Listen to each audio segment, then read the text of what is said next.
दोस्तों आज के इस वीडियो में हम लोग डिस्कस करने वाले हैं कक्षा 10 के विज्ञान का चैप्टर नंबर 3 जिसका नाम है धातु एवं अधातु। इसके अंतर्गत इस पार्ट में हम लोग धातु क्या होती हैं, अधातु क्या होती हैं ये डिस्कस करेंगे तथा धातु की रासायनिक अभिक्रियाएं सब आज हम लोग डिस्कस करेंगे। तो चलिए सबसे पहले हम लोग धातु को परिभाषित करते हैं। तो धातुओं को उनके भौतिक गुणधर्म के आधार पर उन्हें परिभाषित किया जा सकता है। उनके धातु के भौतिक गुणधर्म है, उसके अंतर्गत जो पहला पॉइंट है हम लोग चमक, यानी कि हम लोग देखेंगे धातु में चमक होती है तो किस टाइप की। तो जो धातु की सतह होती है चमकदार होती है। पहली जो आपकी हेडिंग पड़ेगी या पहला पॉइंट मान लीजिए, तो धातु की सतह चमकदार होती है, ये धातु का पहला भौतिक गुणधर्म हुआ। एग्जाम्पल में आप ले सकते हैं सोना एवं चांदी, यानी कि सोना और चांदी की जो धातु की सतह होती है, यानी कि सोना और चांदी आपकी धातुएं हैं, तो इनकी जो सतह होती है वो चमकदार होती है, ETC यानी कि इत्यादि या आदि। दूसरा पॉइंट कठोरता, तो सामान्यतया कठोर होते हैं। जो धातुएं आपकी होती हैं वो सामान्यतया यानी कि वो कठोर होती हैं, एक प्रकार से ठोस पाई जाती हैं, लोहा तांबा आदि। लेकिन इसमें कुछ अपवाद है, लिथियम सोडियम तथा आपका जो के पोटेशियम है, ये धातुएं जो आपकी होती हैं ये मुलायम धातुएं होती हैं। तीसरा जो पॉइंट है आपको देखना पड़ेगा रूप अवस्था, यानी कि उनकी आकार अवस्था के ताप पर कैसे हम उन्हें देखते हैं। तो कमरे के ताप पर ठोस होते हैं, यानी कि धातुएं जो होती हैं वो कमरे के ताप पर ठोस होती हैं। इसमें भी एक अपवाद है, केवल मरकरी जिसको आप लोग पारा कहते हैं उसको छोड़कर, क्योंकि यह द्रव अवस्था में पाया जाता है। जो चौथा पॉइंट है आघात वर्ध्यता, इसका मतलब होता है कि कोई भी चीज़ है उस पर आघात देकर उसको पतली चादर के रूप में बना लिया जाए। तो जो धातुएं होती हैं उनको आप पीट कर पतली चादरों के रूप में परिवर्तित किया जा सकता है, यानी कि पतली पतली उनकी परत बनाई जा सकती है। और जो सबसे लास्ट पॉइंट है आपको ध्वनिक, यानी कि धातु कठोर सतह से टकराने के कारण आवाज़ उत्पन्न करती हैं। धातुएं होती भी कठोर हैं और जब ये किसी कठोर वस्तु से टकराती हैं तो ये आवाज़ उत्पन्न करती हैं। तो ये 5 पॉइंट हम लोगों ने डिस्कस किए हैं धातु के भौतिक गुणधर्म के आधार। अब हम लोग आधातु को डिफाइन करेंगे। तो आपकी जो फर्स्ट हेडिंग पड़ेगी आधातु के भौतिक गुणधर्म। तो धातु में पहला पॉइंट क्या था, चमक, तो सेम इसमें भी रखना है। तो चमक, तो आधातु की चमक में यानी कि आधातु की सतह चमकदार नहीं होती है और धातु की सतह चमकदार होती थी। इसमें एक अपवाद है कि आयोडीन की सतह चमकदार होती है, यानी कि सभी धातुएं अधातुएं चमकदार नहीं होती हैं, लेकिन जो आयोडीन होती है, जो आपकी अधातु आयोडीन है, इसकी जो सतह होती है वो चमकदार होती है। एग्जाम्पल में आप कार्बन ले सकते हैं, कार्बन कहीं चमकदार होता है, नहीं होता है। सेकंड जो आपका पॉइंट है कठोरता, अधातु कठोर नहीं होते हैं। जैसे कोयला है, कोयले को बारीकी से पीसा जा सकता है, वो कठोर नहीं होता है, उसको आसानी से तोड़ा जा सकता है। नेक्स्ट जो आपका पॉइंट है वो है रूप अवस्था। तो कमरे के ताप को छोड़कर केवल, इसमें भी अपवाद है, कमरे के ताप को छोड़कर केवल ब्रोमीन द्रव अवस्था में होता है। जो आपका ब्रोमीन अधातु है ये द्रव अवस्था में होता है, बाकी ठोस व गैसीय अवस्था में होते हैं। यानी कि कमरे के ताप को छोड़कर जो आपका ब्रोमीन होता है ये द्रव अवस्था में पाया जाता है, बाकी जितनी भी आपकी अधातुएं हैं वो या तो गैसीय अवस्था में पाई जाती हैं या तो ठोस अवस्था में पाई जाती हैं। तो ये हमारे 3 पॉइंट डिस्कस हुए हैं। अब हम लोग नेक्स्ट पॉइंट देखते हैं, और जो नेक्स्ट पॉइंट है वो है आपका आघात वर्ध्यता। आघात मतलब किसी चीज़ को पीटना फिर उसकी चादर बना देना। जब आप अधातु को पीटेंगे, यानी कि पीट कर पतली चादर बनाई जा सकती है, क्योंकि अगर अधातु को आप पीटेंगे तो वो बिखर जाएंगी, उनकी पतली चादर नहीं बनेगी। तो आघात वर्ध्यता में आप लिखेंगे इनकी पीटकर पतली चादर नहीं बनाई जा सकती है। और ध्वनिक, जो अधातु होती हैं ये आवाज़ नहीं उत्पन्न करती हैं, या किसी कठोर चीज़ से टकराएं, जैसे आपका कोयला हुआ, ये किसी चीज़ से टकराए तो ये आपका आवाज़ नहीं उत्पन्न करता। तो हम लोग देखते हैं धातुओं के रासायनिक गुणधर्म क्या क्या होते हैं। अब हम लोग देखते हैं धातुओं के रासायनिक गुणधर्म, यानी कि किसी भी धातु को हम किसी रसायन से यानी कि किसी भी केमिकल से अगर उसकी रिएक्शन करवाते हैं तो वह क्या गुणधर्म या क्या क्वालिटीज़ प्रदर्शित करेंगी। तो जो आपका पहला पॉइंट है वो है वायु से, यानी कि जब धातु की क्रिया वायु से कराते हैं तो हमें क्या प्राप्त होता है। वायु आपकी हो गई ऑक्सीजन, तो कॉपर एक धातु है और ऑक्सीजन आपकी एक वायु है यानी कि ऑक्सीजन। तो जब कॉपर की क्रिया ऑक्सीजन से कराते हैं तो हमें क्या प्राप्त होता है? Copper oxide. यानी कि जब कॉपर की क्रिया ऑक्सीजन से कराएंगे तो हमें कॉपर ऑक्साइड प्राप्त होता है। इसी तरह एल्युमिनियम आपकी एक धातु है और ऑक्सीजन आपका एक वायु है यानी कि ऑक्सीजन, तो ऑक्सीजन है ही है। तो ये आपकी हो गई धातु और ये आपका हो गया ऑक्सीजन। तो जब धातु एल्युमिनियम की क्रिया ऑक्सीजन से कराते हैं तो धातु ऑक्साइड यानी कि एल्युमिनियम ऑक्साइड बनाता है। अब हम लोग देखेंगे, ये तो हमारा था वायु से क्रिया हमने धातु की कराई। अब हम लोग देखते हैं उभयधर्मी ऑक्साइड। ये जो आपका Al2O3 है, ये आपका उभयधर्मी ऑक्साइड है। इसकी क्रिया जब हम लोग अम्ल से कराते हैं यानी कि Al2O3 + 6HCl, तो ये आपका हो गया Al2O3 धात्विक ऑक्साइड और 6HCl ये आपका हो गया एक अम्ल। तो जब धातु की क्रिया यानी कि धात्विक ऑक्साइड की क्रिया जब अम्ल से कराते हैं तो हमें क्या प्राप्त होता है? लवण 2AlCl3 + H2O यानी कि जल भी प्राप्त होता है साथ में।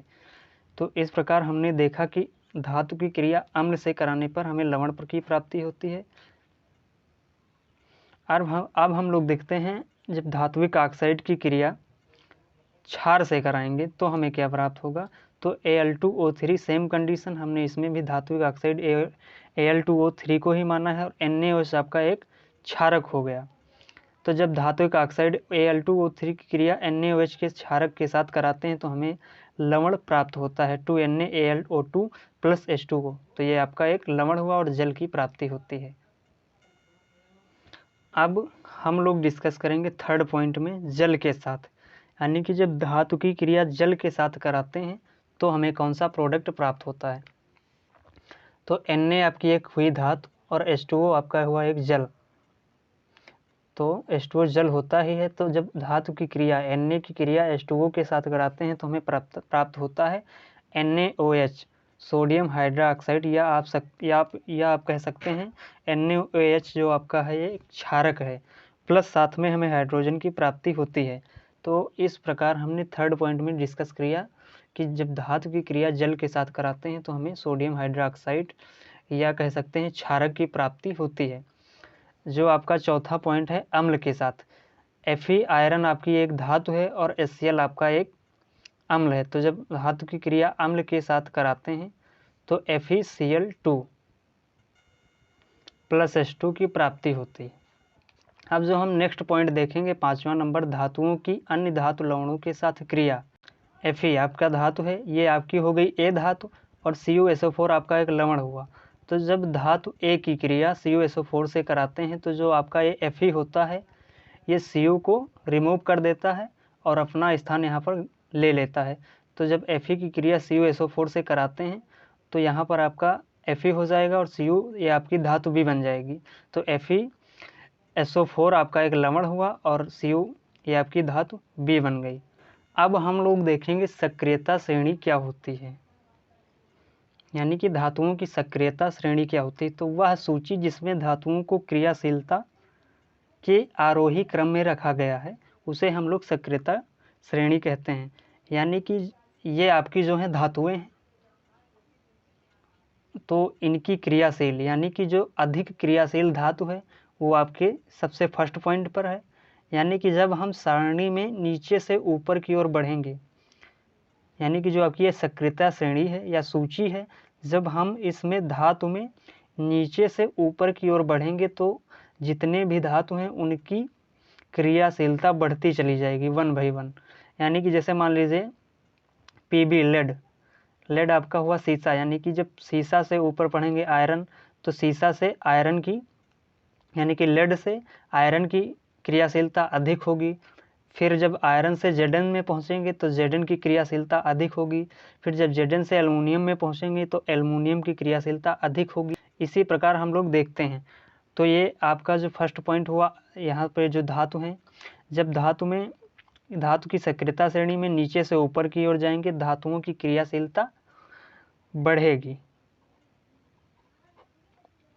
और जब धातु में सक्रियता श्रेणी में धातुओं में जब ऊपर से नीचे की ओर आएंगे तो धातुओं की जो क्रियाशीलता है वो कम पड़ेगी।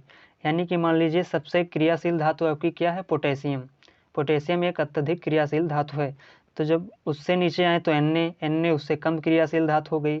फिर उससे नीचे आए कैल्शियम, तो Na से कम क्रियाशील हो गई कैल्शियम। फिर कैल्शियम से नीचे आए मैग्नीशियम, तो कैल्शियम से मैग्नीशियम कम क्रियाशील हो गई। मतलब जितना अगर नीचे आएंगे तो धातुओं की क्रियाशीलता कम पड़ती चली जाएगी, और अगर ऊपर बढ़ेंगे तो उसी हिसाब से उनकी धातुओं की क्रियाशीलता बढ़ती चली जाएगी। तो ये आपका हो गया अधिक क्रियाशील। जो आपके टॉप पर होते हैं धातुएं वो आपकी अधिक क्रियाशील होंगी, जो आपकी मिडिल में होते हैं उनकी मध्यम क्रियाशील हो गई, और जो सबसे लास्ट में होते हैं वो आपकी कम क्रियाशील धातुएं होंगी। तो इस प्रकार इस क्रियाशील धातु में यानी कि सक्रियता श्रेणी में आपका पहली जो धातु है वो है पोटेशियम, फिर के sodium, calcium, magnesium, aluminium, zinc, iron, lead, hydrogen, copper, mercury, silver, gold. तो आपसे कोई पूछे सबसे अधिक क्रियाशील धातु कौन सी है तो आप बता सकते हैं पोटेशियम, क्योंकि इसे सक्रियता श्रेणी में सबसे ऊपर रखा गया है। और जो सबसे कम क्रियाशील धातु है वो आपकी है यहाँ पर गोल्ड, Au, ये इसे दिख रहा होगा Au, गोल्ड। तो इस प्रकार हम लोगों ने डिस्कस कर लिया सक्रियता श्रेणी क्या होती है। अब दोस्तों हम देखेंगे धातुओं के साथ अभिक्रिया, यानी कि जब किसी धातु की अधातु के साथ क्रिया कराते हैं, अभिक्रिया कराते हैं तो क्या होता है। तो जो इसमें कुछ कंडीशंस हैं, नंबर 1 है तत्वों को अभिक्रियाशीलता संयोजकता कोष को पूर्ण करने की प्रवृत्ति के रूप में समझ सकते हैं। यानी कि तत्वों की अभिक्रियाशीलता संयोजकता कोष क्या होती है। आप लोगों ने कक्षा 9 में पढ़ा होगा, पाठ 3 में अष्टक का नियम। नहीं पढ़ा है तो हम लोग बताने वाले हैं। अष्टक के नियम में क्या होता है कि KLMN ये आपके कक्षक होते हैं। तो K में होते हैं 2 इलेक्ट्रॉन, L में आपके होते हैं 8, M में कुछ इसी तरह 8 होते हैं। तो जो अष्टक का नियम कहता है कि हर एक की मतलब कक्षक, यानी कि हर एक सेल की जो लास्ट कक्षक होती है उसमें 8 इलेक्ट्रॉन जरूर होने चाहिए। तो अब उदाहरण के तौर पर हम ले लेते हैं Na के। तो Na का इलेक्ट्रॉनिक विन्यास जब हम लोग करेंगे तो इसका होता है परमाणु क्रमांक 11। तो इलेक्ट्रॉनिक विन्यास करेंगे तो 2, 8, 1 हो जाएगा। यानी कि इसके लास्ट कक्षक में 1 इलेक्ट्रॉन है। K में हम भर देंगे 2 इलेक्ट्रॉन, और M में आ जाएगा, K के बाद आता है L में आपके हो जाएंगे 8, और बचा आपका M में हो जाएगा 1। तो ये 1 इलेक्ट्रॉन है, तो इसका अष्टक का नियम नहीं पूरा हो रहा है। तो इसलिए ये Na क्या करेगा, ये जो 1 इलेक्ट्रॉन है इसको अभी 7 इलेक्ट्रॉन की और आवश्यकता है। यानी कि जब ये 7 इलेक्ट्रॉन कहीं से पा जाए तो इसका अष्टक का नियम पूरा हो जाएगा।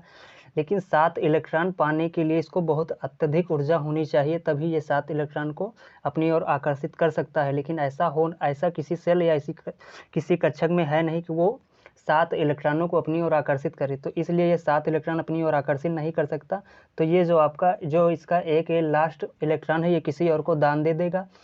तो जिससे ये दान करता है तो Na पे आ जाता है पॉजिटिव चार्ज। तो ये कुछ इस प्रकार हो जाएगा 2, 8। तो ये हो गया आपका अष्टक का नियम, यानी कि Na में ये अष्टक का नियम पूरा हुआ 2, 8। तो अब हम लोग देखते हैं दूसरा पॉइंट। दूसरे पॉइंट में है धातु संयोजकता कोष से इलेक्ट्रॉन त्याग करके धनायन बनाता है। यानी कि कोई भी धातु है वो अपने से 1 इलेक्ट्रॉन त्याग कर देता है, और जब कोई धातु इलेक्ट्रॉन त्याग करती है तो उस पर पॉजिटिव चार्ज आ जाता है, यानी कि वो धनायन बनाने की प्रवृत्ति रखने लगता है।